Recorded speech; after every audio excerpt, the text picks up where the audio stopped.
बिस्मिल्लाहिर्रहमानिर्रहीम। मुकम्मल तारीख़ इस्लाम, इस बुक को हम आज स्टार्ट करते हैं और हम इसको तब तक पढ़ेंगे जब तक ख़त्म नहीं होगा। आप इस चैनल से जुड़े रहें मेरे दोस्तों। ये तारीख़ इस्लाम आखिरी पैगंबर हज़रत मोहम्मद सल्लल्लाहु अलैहि वसल्लम से लेकर उस्मानी खलीफा सुल्तान सलीम तक के मुकम्मल हालात है। मतलब कि मोहम्मद सल्लल्लाहु अलैहि वसल्लम से लेके जो उस्मानी खिलाफत है वहाँ तक की इसमें पूरी तारीख़ है, इसमें बताई गई। तो हम इसको स्टार्ट करेंगे। मुकम्मल तारीख़ इस्लाम, आखिरी पैगंबर हज़रत मोहम्मद सल्लल्लाहु अलैहि वसल्लम से लेकर उस्मानी खलीफा सुल्तान सलीम तक के मुकम्मल हालात। अकबर शाह नजीबाबादी, इन्होंने लिखा है अकबर शाह नजीबाबादी। तखलीस कौसर यज़दानी नदवी M.A।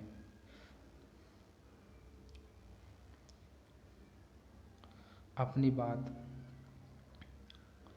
इस्लाम की 1400 साल की तारीख़ पर कुछ लिखाना आसान काम नहीं है। दर्जनों मुल्कों और हुकूमतों की यह तारीख़ हज़ारों पेचीदगियों का घर है और इन सब को समेट कर थोड़े से पन्नों में समा देना तो बहुत ही मुश्किल काम है। बहरहाल इस्लाम की तारीख़ पर एक मुख्तसर मगर जामे किताब तैयार करने की ख्वाहिश थी ताकि हिंदी जानने वाले इससे वाकिफ़ हो सकें। इसके लिए मैटर की खोज शुरू हुई। यूँ तो हिंदी में तारीख़ इस्लाम पर अब तक कुछ नहीं आया है, लेकिन जब उर्दू में तलाश शुरू हुई तो लगा वहाँ भी अकाल पड़ा हुआ है। मुस्तनद तारीख़ों में सिर्फ मौलाना अकबर शाह खान नजीबाबादी की लिखी हुई तारीख़ इस्लाम ही एक ऐसी किताब है जिसमें तफसील के साथ और तारीख़ के फ़न का ख्याल रखते हुए इस्लाम की तारीख़ तैयार की गई है।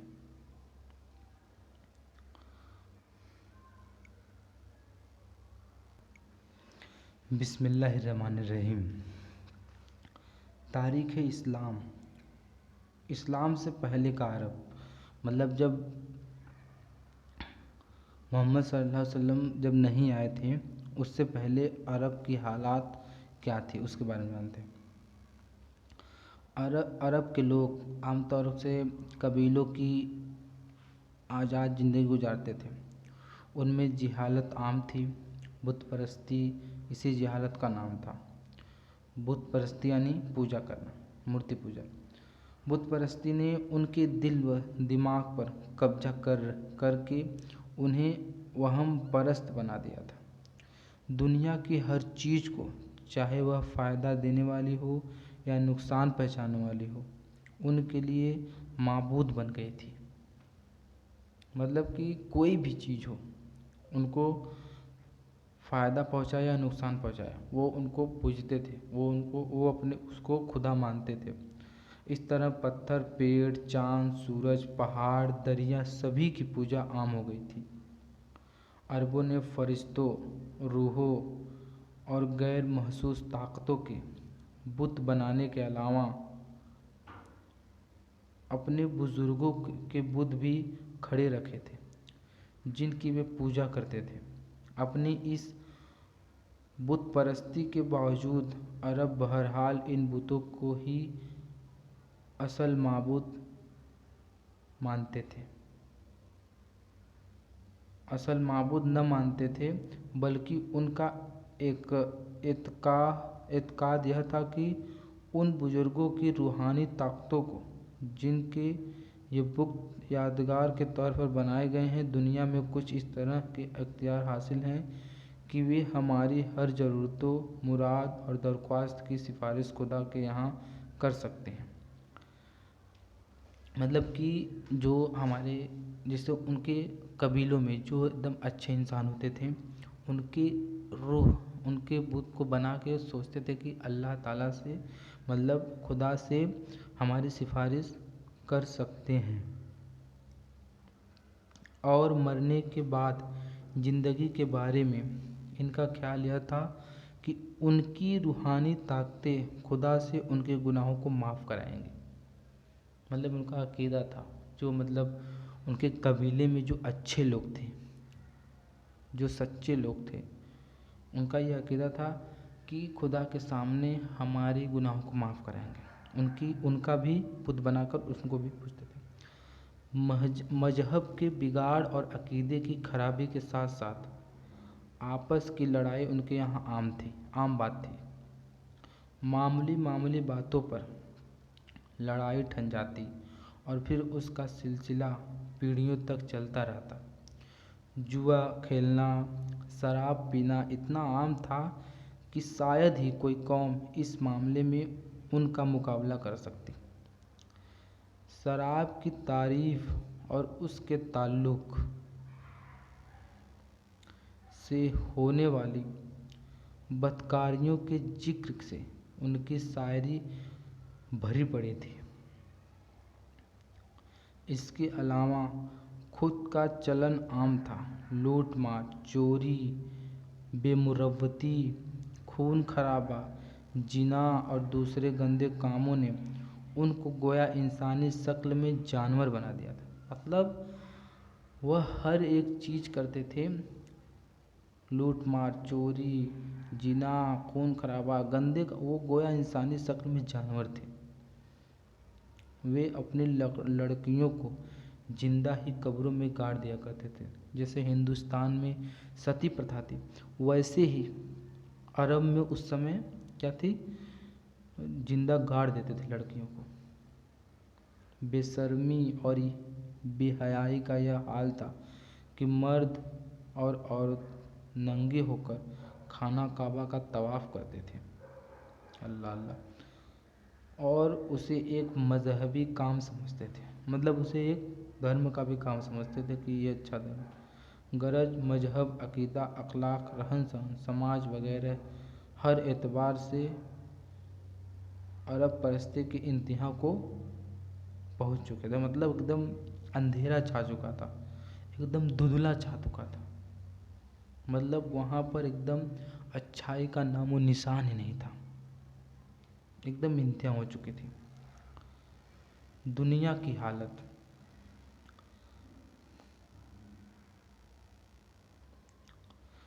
इस्लाम से पहले अरब ही क्यों, पूरी दुनिया उन बुराइयों का शिकार थी। अरब ही नहीं, पूरी दुनिया, जिनके शिकार अरब खुद थे। ईरान और रूम उस वक्त की सबसे बड़ी ताकतें थीं। रूम में ईसाई धर्म के मानने वाले ज़्यादा थे, लेकिन अकीदे के लिहाज से वे अपने असल मज़हब से बहुत दूर जा चुके थे। अखलाकी एतबार से भी उनमें पस्ती और गिरावट आ चुकी थी। मतलब उस समय ईरान और रूम में उस वक्त की सबसे बड़ी ताकतें थी, ईरान और रूम। और रूम में ईसाई धर्म बहुत ज़्यादा था। ईरान में तो सितारों की पूजा आम थी। मतलब ईरान वाले क्या करते थे, सितारों की पूजा ज़्यादा करते थे। इसके अलावा वहाँ के बादशाह, दरबारी, सरदार अपने दर्जों के लिहाज से जनता के लिए खुदा ही समझे जाते थे। मतलब वहाँ के जो बादशाह थे, जनता के लिए, लोग के लिए खुदा ही समझे जाते थे। अखलाको पस्ती वहाँ भी आम थी, वहाँ भी आम थी। खुद अपने देश भारत में देवताओं की तादाद बढ़ते बढ़ते 33 करोड़ तक पहुँच चुकी थी। बद अखलाकी आम बात थी। छुआछूत और भेदभाव की वजह से इंसानों का खुदा बना बैठा था। पूरा समाज गिरावट का शिकार था। शराब, जुआ को मजहबी रंग दे दिया गया था। गरज पूरी दुनिया इसी तरह बिगाड़ का शिकार थी। जब हालात ऐसे हों तो पूरी दुनिया में सुधार लाने के लिए एक ऐसे पैगंबर को भेजना ज़रूरी था जो रहती दुनिया तक के लिए पूरी दुनिया को हिदायत का रास्ता बताता। दुनिया के नक्शे पर नज़र डाली तो अरब ऐसी जगह वाक़ है जिसे एशिया, यूरोप और अफ्रीका का संगम कहा जा सकता है। गोया अरब पूरी दुनिया को खुश्की और तरी दोनों रास्तों से अपने दाएं और बाएं हाथ से मिलाकर एक कर रहा है। मतलब कि जो अरब में हो रहा है उसके दाएं बाएं, राइट लेफ्ट, मतलब हर जगह वही हो रहा है। इसलिए अगर तमाम दुनिया की हिदायत के लिए एक मरकज़ कायम करना हो और उसके लिए हम जगह चुनना चाहें तो अरबी का चुनाव सबसे ज़्यादा मुनासिब होगा। अल्लाह ने इसलिए पैगंबर इस्लाम सल्लल्लाहु अलैहि वसल्लम को अरब में पैदा किया, बस इसी वजह से। और उनको अरबों के साथ पूरी दुनिया की हिदायत का काम सुपुर्द किया। हज़रत मोहम्मद सल्लल्लाहु अलैहि वसल्लम नबियों के सिलसिले की आखिरी कड़ी हैं। मतलब हज़रत मोहम्मद सल्लल्लाहु अलैहि वसल्लम नबियों के सिलसिले की आखिरी कड़ी, मतलब आखिरी नबी हैं। अब देखते हैं आप सल्लल्लाहु अलैहि वसल्लम की पैदाइश और बचपन। हज़रत मोहम्मद सल्लल्लाहु अलैहि वसल्लम के वालिद का नाम अब्दुल्ला था। दादा का नाम अब्दुल मुत्तलिब था, जो हासिन बिन अब्द मुनाफ बिन कुसई के बेटे थे। मतलब आप सल्लल्लाहु अलैहि वसल्लम के वालिद का नाम अब्दुल्ला यानी अब्बा का नाम अब्दुल्ला, दादा का नाम अब्दुल मुत्तलिब, जो हासिन बिन अब्द मुनाफ बिन कुसई के बेटे थे। वालिद अब्दुल्ला की शादी कबीला ज़ोहरा में वहब बिन अब्द मुनाफ की लड़की से हुई, जिनका नाम आमना था। आपके ख़ानदान का नाम कुरैश था, जो अरब के तमाम ख़ानदानों से कितनी ही पीढ़ियों से इज्जत और शोहरत वाला माना जाता था। हर में काबा के मुतवल्ली होने की वजह से कुरैश को तमाम अरब में बड़ी इज्जत और अहमियत हासिल हो गई थी। हज़रत मोहम्मद सल्लल्लाहु अलैहि वसल्लम दोशंबा यानी सोमवार के दिन 6 रबी अव्वल मुताबिक 23 अप्रैल 571 को मक्का मुअज़्ज़मा में सूरज निकलने से पहले सुबह सादिक में पैदा हुए। मतलब फजर के वक्त हज़रत मोहम्मद सल्लल्लाहु अलैहि वसल्लम सोमवार के दिन 6 रबी अव्वल 6 है ना ये मुताबिक 23 अप्रैल 571 को यानी 571 को मक्का मुअज़्ज़मा में सूरज निकलने से पहले सुबह सादिक में पैदा हुए। वालिद का इंतकाल आपके जन्म से पहले ही हो चुका था। मतलब इनके अब्बू का इंतकाल आप सल्लल्लाहु अलैहि वसल्लम के पैदा होने से पहले ही। दादा मुत्तलिब की देख रेख में आपकी परवरिश हुई। मतलब ये अपने दादा की परवरिश में थे आप सल्लल्लाहु अलैहि वसल्लम। सबसे पहले आपकी वालिदा हज़रत आमिना ने दूध पिलाया। इसके बाद अबू लहब की लौंडी सुएबा ने भी दूध पिलाया। उस ज़माने में यह आम रिवाज था कि शहर के बड़े लोग अपने बच्चों को दूध पिलवाने और बढ़ने पलने के लिए देहात और कस्बों में भेज देते थे, ताकि वहाँ की खुली हवा में रहकर उनकी सेहत अच्छी हो जाए और वे बहुत अच्छी ज़ुबान भी सीख जाएं। अरब में शहरों के मुकाबले में देहातों और कस्बों की ज़बान प्यारी और अच्छी मानी जाती थी। इस रिवाज के मुताबिक देहात की औरतें शहर में आया करती थीं और बच्चों को परवरिश के लिए अपने साथ ले जाती थी। चुनांचे हज़रत मोहम्मद सल्लल्लाहु अलैहि वसल्लम की पैदाइश के कुछ दिन बाद ही कबीला हवाज़िन की कुछ औरतें बच्चों की खोज में मक्के आईं। उनमें हलीमा सादिया भी थीं। यही वह खुशनसीब औरत है जिनको जब कोई दूसरा बच्चा न मिला तो मजबूर होकर उन्होंने आमिना के यतीम बच्चे को ले लेना ही मंजूर कर लिया। मतलब वहाँ पर बहुत सी औरतें आई थी और आमिना जो थी मजबूर आमिना ने मतलब आप सल्लल्लाहु अलैहि वसल्लम को लिया था। मतलब लास्ट में जब उनको कोई बच्चा नहीं मिला, आपकी उम्र 4 साल की हुई तो आपकी वालिदा ने आपको अपने पास रख लिया। आप 6 साल के हुए तो आपकी माँ बीबी आमिना का इंतकाल हो गया 6 साल की उम्र में। जब हज़रत मोहम्मद सल्लल्लाहु अलैहि वसल्लम की उम्र 8 साल की हुई तो दादा अब्दुल मुत्तलिब ने भी इंतकाल फरमाया। मरते वक्त उन्होंने आपकी परवरिश की जिम्मेदारी अपने लड़के अबू तालिब को सुपुर्द के, जिन्होंने अपनी इस जिम्मेदारी को बहुत अच्छी तरह निभाया। अबू तालिब हज़रत मोहम्मद सल्लल्लाहु अलैहि वसल्लम के सगे चाचा थे। अबू तालिब सगे चाचा।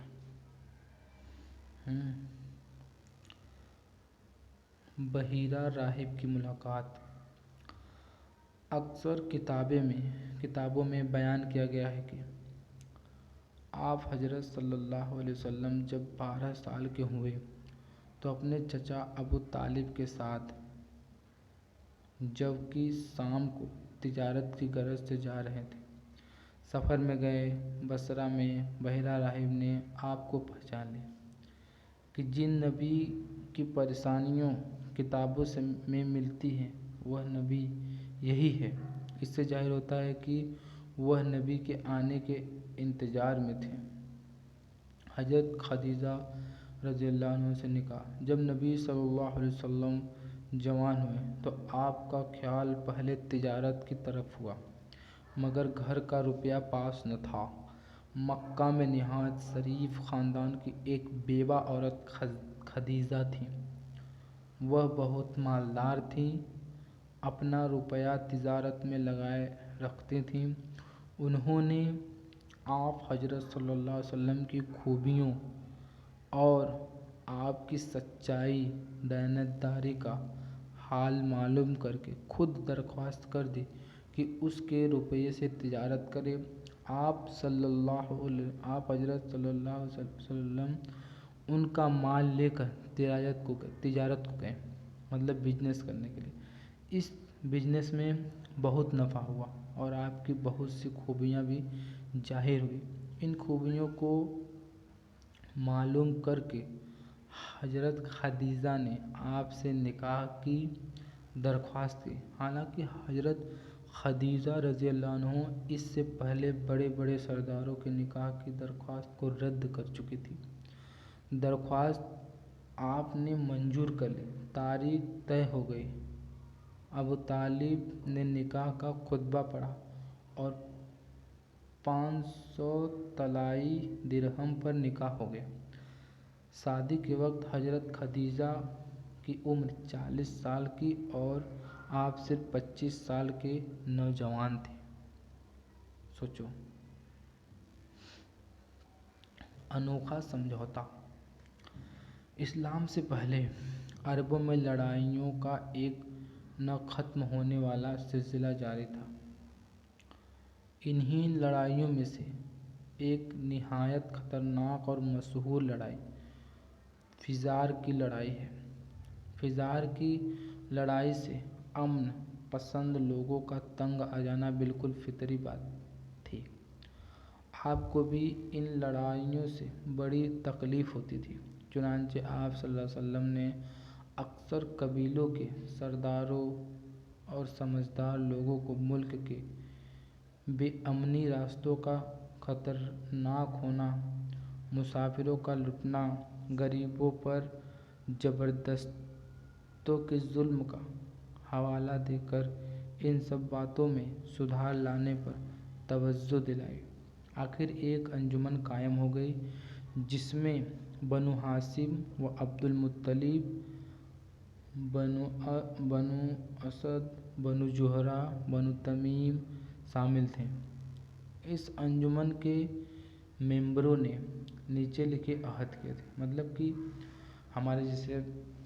हमारे गांव में जैसे कई लोग होते हैं ना, जैसे थोड़ा नीचे थोड़ा ऊपर होते थे, कबीला पहचानने के लिए इतने कबीले थे। मतलब कि इनको कबीले से गांव का नाम और ये कबीले का नाम, जैसे अब्दुल मुत्तलिब, बनु असद, बनु जुहरा, बनु तमीम शामिल थे। इस सम्मेलन के मेंबरों ने नीचे लिखे अहद किए थे। हम मुल्क से बेअमनी दूर करेंगे, हम मुसाफिरों की हिफाजत करेंगे, हम गरीबों की इमदाद करेंगे, हम ज़बरदस्त को कमज़ोरों पर जुल्म करने से रोका करेंगे, किसी जालिम को मक्का में न रहने देंगे। मतलब ये 5 अहद उठाई सब ने मिलकर। मतलब कि हम मुल्क से बेअमनी दूर करेंगे, हम मुसाफिरों की हिफाजत करेंगे। हम भी ये अहद उठा लेते हैं कि हम मुल्क से बेअमनी दूर करेंगे, हम मुसाफिरों की हिफाजत करेंगे, हम गरीबों की इमदाद करेंगे, हम ज़बरदस्त को कमज़ोरों पर जुल्म करने से रोका करेंगे, किसी जालिम को मक्का में न रहने देंगे। आप नबी सल्लल्लाहु अलैहि वसल्लम होने के बाद इसकी याद ताज़ा करते हुए फरमाया करते थे, इस समझौते के मुकाबले में अगर मुझको सुर्ख रंग के ऊँट भी दिए जाते तो मैं उससे न फिरता, और आज भी ऐसा समझौते के लिए कोई बुलाए तो मैं हाजिर हूँ। इस समझौते का असर यह हुआ कि इंसानों की जान व माल की बड़ी हद तक हिफाजत हो गई। अब सोच लो अरब की हालत कैसी थी, और आप सल्लल्लाहु अलैहि वसल्लम के आने के बाद समझौता हुआ, लोगों की हिफाजत शुरू हो गई।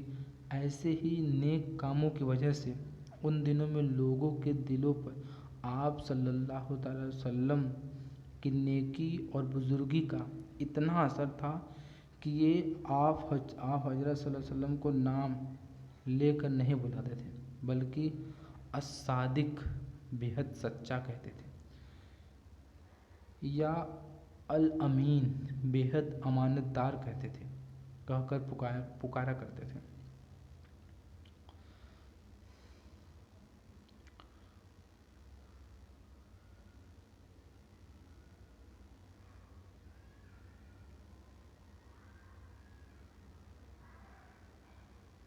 काबे की तामीर का काम।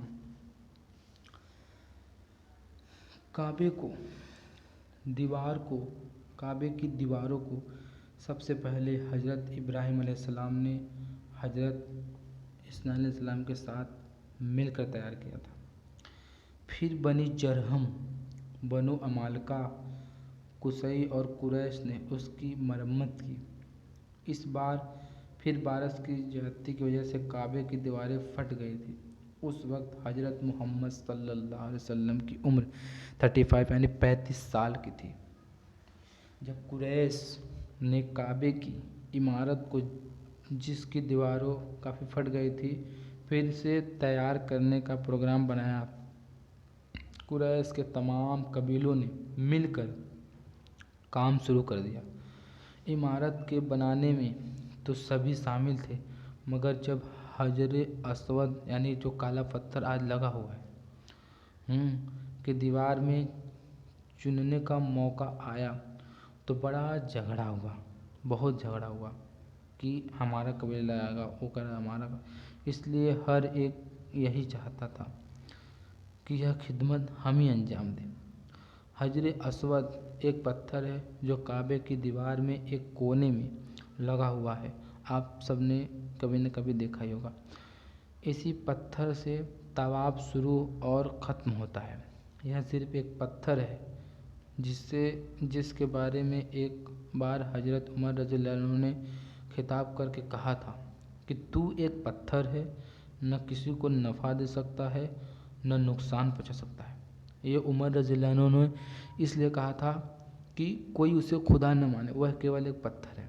कुरैश का यह झगड़ा 4 दिन तक बराबर चलता रहा। 4 दिनों तक, 4 दिन में समझौता ही नहीं, यहाँ तक कि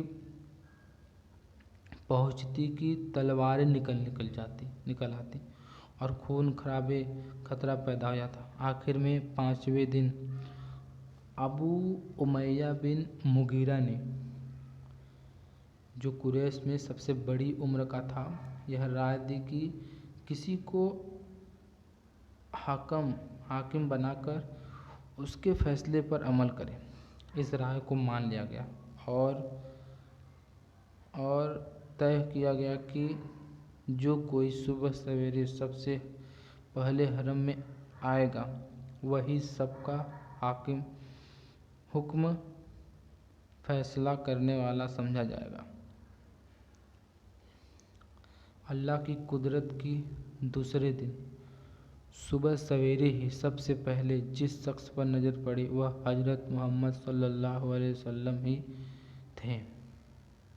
अब देखो, आप सल्लल्लाहु अलैहि वसल्लम यहाँ पर 2 चीज़ें यहाँ पर बता चुके हैं, मतलब एक झगड़ा ख़त्म किया, अहद दिलवाया, 5 चीज़ वहाँ पर। अभी एक झगड़ा ख़त्म हुआ। आपको देखना था कि हाजल अमीन रज़िनाहू के नारे लग गए। आपने अपनी सूझबूझ से ऐसा फैसला किया कि सब खुश हो गए। आप हजरत सल्लल्लाहु अलैहि वसल्लम ने एक चादर बिछाई, उस पर पत्थर अपने हाथ से रख दिया। फिर हर कबीले के सरदार को कहा कि चादर को पकड़कर उठाएं, इस तरह इस पत्थर को वहाँ तक लाए जहाँ कायम करना था। आप हजरत सल्लल्लाहु अलैहि वसल्लम ने फिर उसे उठाकर कोने पर और तवाफ के सिरे पर लगा दिया। ऐसे मतलब ये जो 4 दिनों से लड़ाई चल रही थी, आप सल्लल्लाहु अलैहि वसल्लम ने कुछ मिनटों में ख़त्म कर दिया। आपकी इस खूबसूरत तदबीर से एक भयानक लड़ाई का सिलसिला शुरू होते होते रुक गया, वरना उस वक्त के अरबों में रेवड़ के पानी पिलाने, घोड़े के दौड़ाने, शेर शायरी में एक कौम से दूसरी कौम को अच्छा बताने जैसी छोटी छोटी बातों पर ऐसी भयानक लड़ाई छिड़ती थी कि 20 वर्षों तक ख़त्म होने का नाम नहीं लेती थी, और आप सल्लल्लाहु अलैहि वसल्लम ने चुटकी में हल कर दिया। मेरे दोस्तों, ये फर्स्ट एपिसोड था, और दूसरा एपिसोड देखने के लिए इस चैनल को सब्सक्राइब करें। अस्सलाम वालेकुम।